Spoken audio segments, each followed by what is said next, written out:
Hi, this is Chris Smith with Local Joe's. At Local Joe's, we help local business.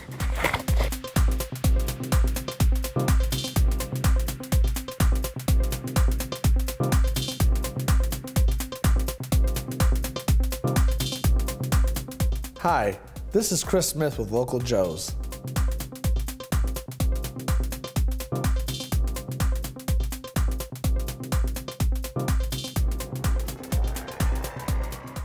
This is City Pulse Newsmakers, a weekly look at the issues and the people behind them in Greater Lansing. Brought to you by City Pulse, Lansing's weekly alternative newspaper. And now, here's your host, City Pulse publisher, Burl Schwartz.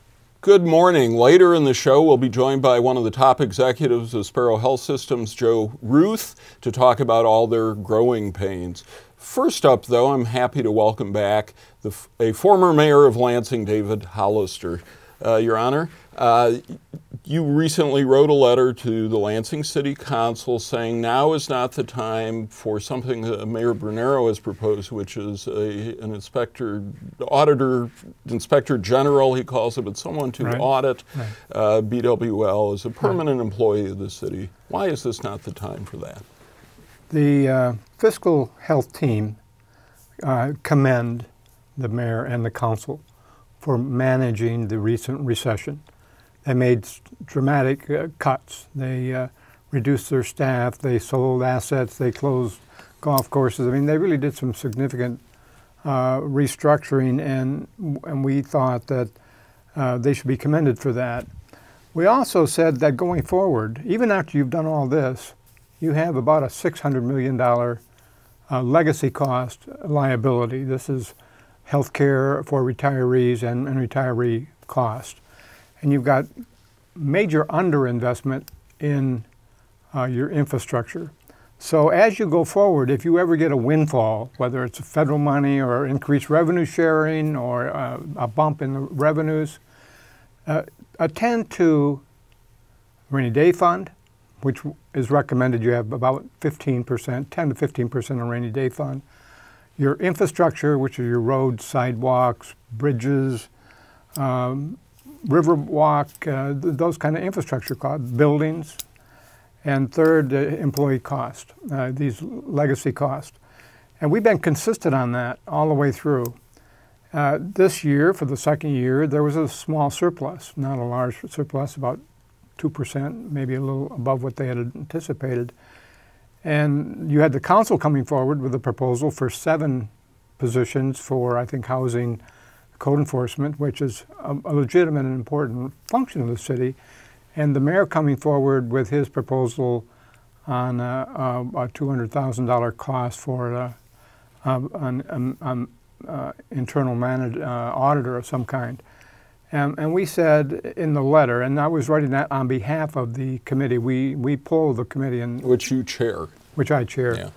And we served there at the pleasure of the mayor, and so I give him credit. He's one of the few mayors in America who's been willing to tackle this issue and try and rally the community behind him as he looks at these long-term challenges.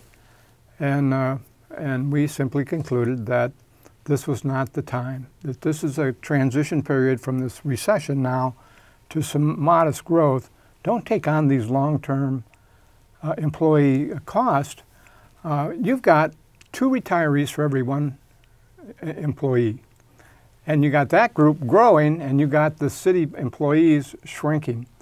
And you've got healthcare costs continuing to go up above inflation, and you've got retiree cost, the cost of the retirees. So you are facing, even this well-managed city that has been really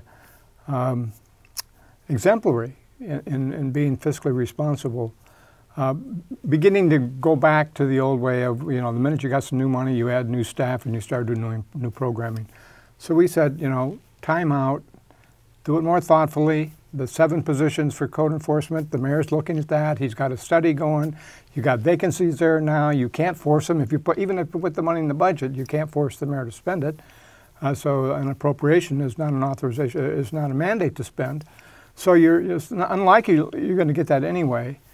And the auditor, internal auditor, needs to be looked at in a thoughtful, regional, more strategic way. So don't take that on right now. It's going to be very divisive. The council, the fiscal health team has been really very disciplined in bringing the mayor and the council together. And we had a retreat before the budget started. The civility at City Hall has been really exemplary. We really had a better operating process than we've had before.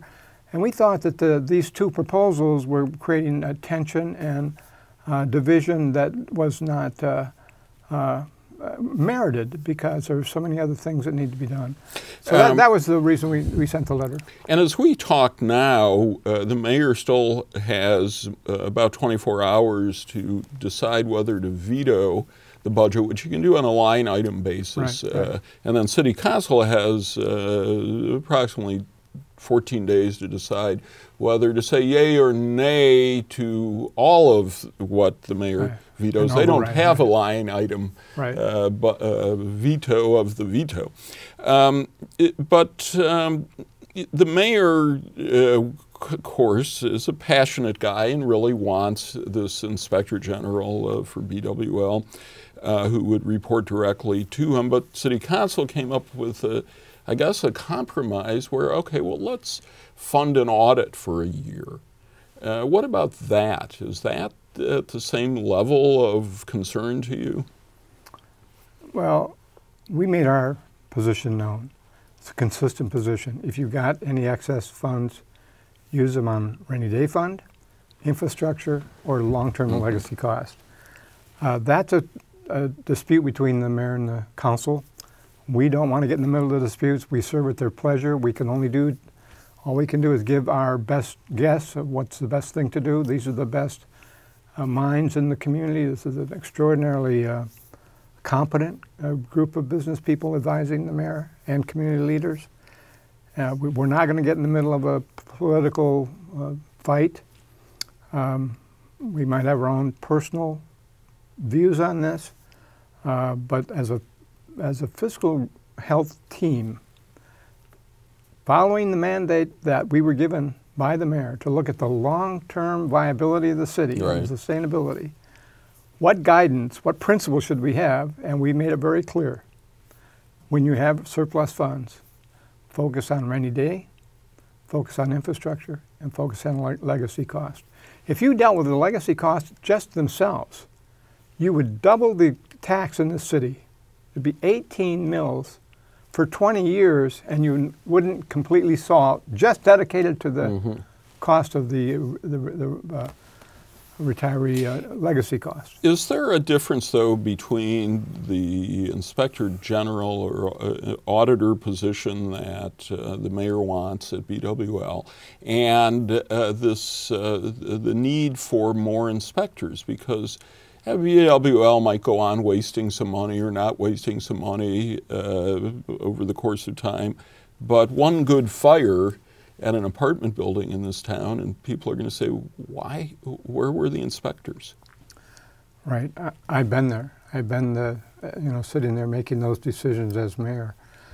You don't have enough money to do everything you want to do, so you have to be very strategic.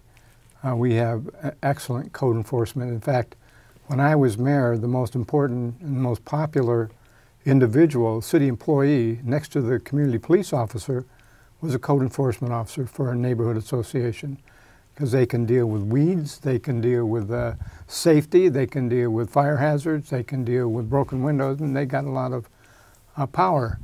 And our strategy was to empower them with technology, and we brought in computers, and you do things differently and more strategically to try and hold down some of the costs.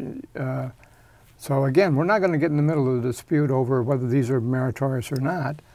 They can be resolved over time. We think that once the budget's behind the mayor, he's got a study group. He's got 6 or 8 of his cabinet people looking at this issue, and he assured us that he was going to move in that direction. Now, if it's going to be 1 new person over the next year, or 2 or 3, I don't know what it's going to be. That's up for him and the council to decide. But our task is to remind this community and the leadership of the council and the mayor that the long-term viability of the city is going to be based on the degree that they have the courage to deal with these long-term legacy costs. Not many communities are willing to do this. I really laud the mayor and the council for doing this. And up until this point, it's been very civil and it's been very productive. These two issues could sidetrack that, and I think that would be unfortunate. So, you know, I just stick by our general principle and just keep reiterating that and hope that they can find some middle ground, common ground. You wrote the city council your recommendations. Did you advise the mayor of your recommendations? Yes. Yeah, we shared the letter with the mayor as well. Okay. Now, not to sound like an attorney, but you opened the door to this line of questioning because it was you and the fiscal health team that raised the issue a few years ago of selling BWL. I'd like to revisit that now in light of everything that's happened. It might be that that's the appropriate thing to do. At that time, when we first launched, we suggested to the mayor that that be on the table. Not that we sell it, but that we at least look at it. What's the value? When I was mayor, we looked at the possible sale. We were approached by an outside investor who had indicated some interest. We made a calculation at that time that it just wasn't worth giving up this major asset. I think there's merit to putting it on the table. I was with the mayor when he met with Kevin Orr, the emergency manager of Detroit. He was in Lansing talking to the chamber at a recent event. And we had a private meeting with him, and he said, you know, in a federal bankruptcy proceeding, the federal judge can take seize your assets and sell them. Your charter provision doesn't stand a chance against the United States Constitution and a bankruptcy judge. I think that had an impact on the mayor, because up until that point, he wasn't even willing to consider it. But when he heard that the judge could come in and make that kind of a sweeping decision, maybe we ought to at least look at what it's worth and make a judgment. If we were to do that, it would be a thoughtful, probably 18-month to 2-year study. I mean, you'd have to look across the country to see what interest there might be in this as a investment on the part of some group that might be interested. It might be that its value's gone up. I think when we looked at it, it was at $350 million. It might be $500 million today. It might be $1 billion. Who knows? So, you know, if they were going to take these funds, it might be a better use to engage a group or some professors or do a national search for a firm and spend a couple of years doing a thoughtful, depoliticized, deep dive into what it would be. But that's, I think it's premature at this point. But why do you think that's premature? They haven't decided what they're going to do. Oh, okay. So, I mean, they've got to play this thing out over the next several days. I have no interest in getting in the middle of that, what the mayor vetoes or doesn't veto or what he does. Once that dust settles, we'll be back saying, what do you want us to do next? We've played a role. We're moving toward performance budgeting. We got a cabinet retreat planned later in the summer to begin training the department heads on some of this long-term multi-year budget strategy and performance-based budgeting. So we've got a lot of tasks before us, and they all function best when we're working on the same wavelength. And I would urge the mayor and the council to get this dispute behind them and begin focusing on these other challenges in the next budget. All right. Well, Your Honor, thank you so much for being on the program. Sure. Joining me now is one of the top executives at one of the biggest institutions in our area, and indeed in Michigan. He is Joseph J. Ruth, who is Executive Vice President and COO of Sparrow Health System. Joe, welcome to the show. Thanks, Burl. Joe, I'm on Michigan Avenue, as is Sparrow Hospital. I hear those ambulances go by, reminding me a few times a day we're sort of neighbors. And I know Sparrow started farther east on Michigan Avenue, just kind of a small hospital. It's hard to imagine today how it has evolved, but give us an idea of the scope of Sparrow Health System today. Well, and the transformation's been amazing. I've only been here for 8 years, and when I got here, the entire brand new tower had yet to open. And so we've had a rolling opening of those hundreds of thousands of square feet into brand new space, private rooms for our patients, et cetera. And so it's been an incredible journey just in the 8 years that I've been here. An emergency room that has some 60 rooms where we used to have probably a third of that. We still took about the same kind of volume, so I don't know how they managed in that old space. We've added new technologies in the care of cardiac patients. Our entire 4th floor of the tower is dedicated to that. We've just opened a 6th room for cardiac catheterization, both diagnostic and treatment capabilities, and the technology just continues to be more and more amazing. What has happened? Was it just pent-up demand, or have things really dramatically changed in your field?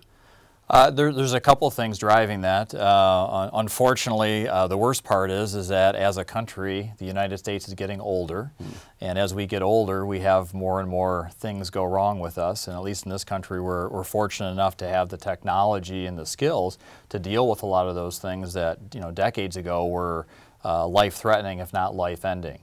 And so there's more demand to improve life and our ability to do so. Yeah, I just heard, I think the other day, the fastest growing age group in America is in the mid-80s. Yes, yes. There's some big demographic shifts, so that's been a part of it, and I think we're very fortunate at Sparrow. We've been working really hard to meet the needs of the community, to meet the needs of the region, and Sparrow has become much more of a regional center for care, again, than it was 8, 10, 15 years ago. We have some smaller community hospitals in St. John's, in Ionia, in Carson City, and we receive their sicker patients that they aren't capable of taking care of in those communities. We've reached out into the broader surrounding counties, and I think it's a tribute to the caregivers and the kind of work that they're doing. People are choosing Sparrow. They're choosing to come here in greater and greater numbers. And so all of that is contributing to the need to create new space, more appropriate space, and that's been a key driver of a lot of what you've seen down the street and the noise you hear down Michigan Avenue. And indeed, it brought you here. Tell us a bit about your background. I like to describe myself, I'm a recovering finance guy. I started in healthcare right out of college at Michigan State with a finance degree. Came up through the financial side of the business, and probably 15, 20 years ago actually had a chance to leap over into more of the strategy, marketing, planning side, and now I've gotten a little bit back into the operations that brings all of those things together. So as of June of this year, I will have been in healthcare for 30 years. Back in having graduated in 1985 from Michigan State. Was it just a job that got you started, or was there some desire to be in this field? Actually, there was a desire. When I was in college, I actually spent a couple summers working at a hospital.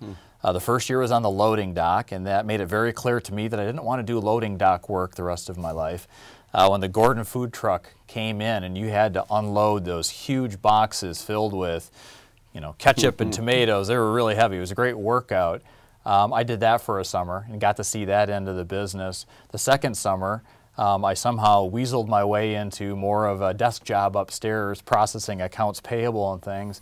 And what I saw there was this healthcare thing was pretty interesting, very family-oriented, and it is today. There's a lot of families who entire brothers, sisters, cousins all work at Sparrow, and so it has always had that close-knit feeling. And I said, that's something that I'd like to do. So as I came out, there was an opportunity back in Saginaw, which is my hometown, to actually get into this crazy business. Yeah, those summer jobs in college are very informative, aren't they? They are, both good and bad. Right. So you start to eliminate things and focus on others. So Sparrow is still a Lansing-based company, right? Absolutely. And a for-profit company. A not-for-profit company. Oh, it is a not-for-profit company, all right. And it is really expanding in some major ways. You've had a series of announcements in the last few months. Tell us about some of the bigger things. I know there's something like $285 million of investment in Lansing in the next 5 years. That sounds about right, and that's always a moving target. We really are trying to redesign the way we deliver care, and sometimes we need to make different investments to do so. Some of the major projects that you'll see up and down the street, one that's not patient care related but just as important, our current cafeteria is in the basement of one of the older hospital buildings, and it is long outgrown its usefulness. It's dark, it's not very inviting. While the food service folks do a great job, most people would choose not to go there. We are going to bring that from the basement up to the first floor of the hospital, tie it into our beautiful lobby that came online about 8 or 9 years ago, and also create a large open window space facing Michigan Avenue and let some light in. Our friends at Michigan State were very generous. They toured us through some of their facilities, including like the new Brody complex. And we got to see more of that open kitchen, perhaps a made-to-order, more healthy meal. And so all of that's in play. So you'll see a mess out front of the hospital. Just this week we moved some of the traffic flow to accommodate that new construction. Across the street from the main hospital and adjacent to our current Sparrow Professional building, probably the biggest thing that we're working on is a brand new cancer center. There will be more than just cancer care in the building, but this will be a new building that's set back from the road.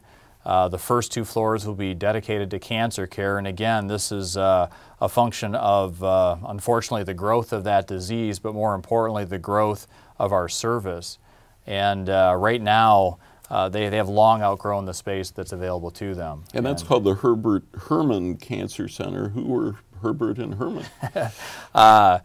Jim and Judy Herbert are long-standing community supporters of Sparrow. Jim is one of the founders of Neogen, CEO, and just wonderful people.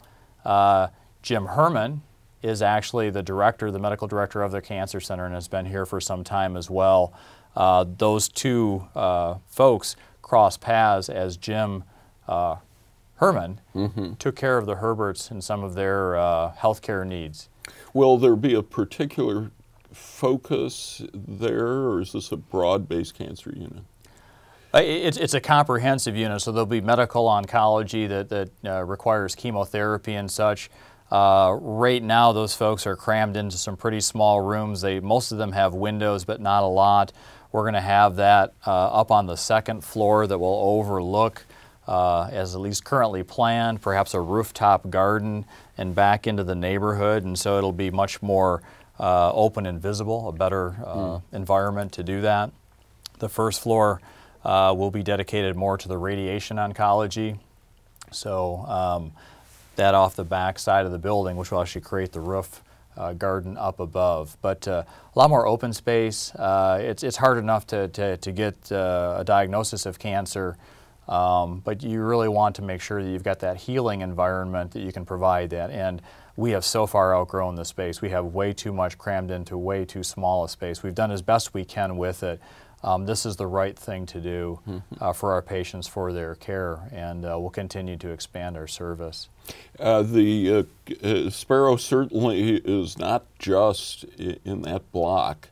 Tell us about some of the things going on outside of that Michigan Avenue location. Well, in Lansing in particular, for those that know the medical dental building, which is just north of the Volkswagen and Audi dealership on Saginaw, we've had it's called the medical dental building. It's been there for a long time, built many, many years ago, very narrow hallways, not really space we could fix. we have decided that we're actually going to tear that building down and put in its place something that we're calling a health center, more of a comprehensive ambulatory service platform. So we will have 2 family practice clinics there of some pretty significant size. We'll have a senior health offering that will be on the first floor, easy access for our aging population to get in and get out. We'll have full imaging capabilities from X-ray to CT to MRI. We'll have some laboratory, we'll have some physical therapy there. So most of the things you can and should do on an outpatient basis, you know, people tell us we love Sparrow, we love the main campus, but if I want to get in and get out, it's not necessarily set up to do that. Yeah, if the parking were a little better, I think that new cafeteria would become a major dining location for Lansing. It's a possibility. Well, and as we were talking about the cancer center, we are going to put a new parking deck up too. That's always the challenge in an urban environment is that you can't create enough surface parking for everybody. And so there will be a deck, I can't exactly tell you how many stories, but at least 4 stories of parking deck, also a part of the cancer center, to help offload some of that.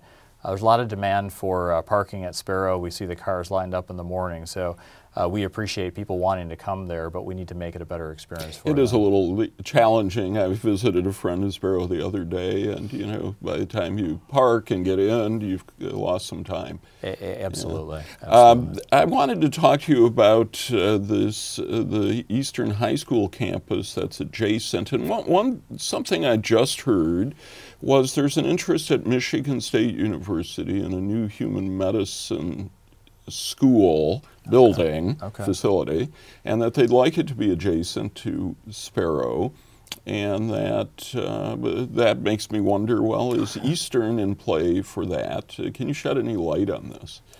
So your information is probably better than mine, or at least more contemporary. Well, it may not be at all correct. No, and again, so you've just mentioned 2 really strong partners of Sparrow. Certainly the Lansing School District has always helped us. They actually gave us land back behind Eastern to build our new power plant as we were bringing on the new tower space. And so we've always had a long-standing relationship with the school district, and you know, we certainly believe that schools and healthcare are really the part of the fabric that make a community strong.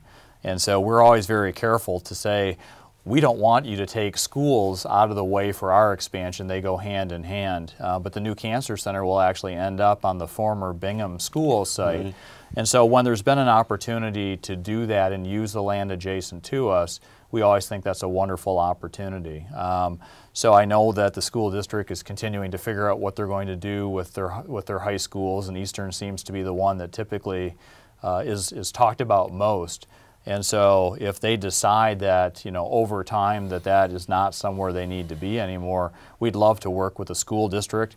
And if Michigan State is a willing partner in that too. Now, the school district, I believe, has put a restriction now on when they sell that property, that the old building needs to stay. For historical reasons. And is that something Sparrow would consider undertaking?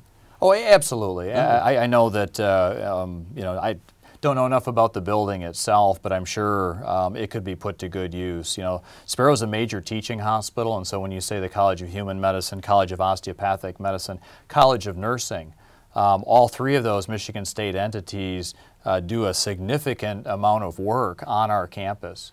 And so we, again, probably the amount of education we provide in our halls, we probably haven't provided enough space for all of those learners to actually get what they need. And so if there's some adjacent space and all of those needs come together, I think that would be a wonderful opportunity. All right, well, unfortunately, we're out of time. Joe Ruth with Sparrow, thanks so much for being on City Pulse. Everybody have a great weekend. Come see us at the East Lansing Art Festival. City Pulse will have a booth there for the entire thing. See you next week. Great.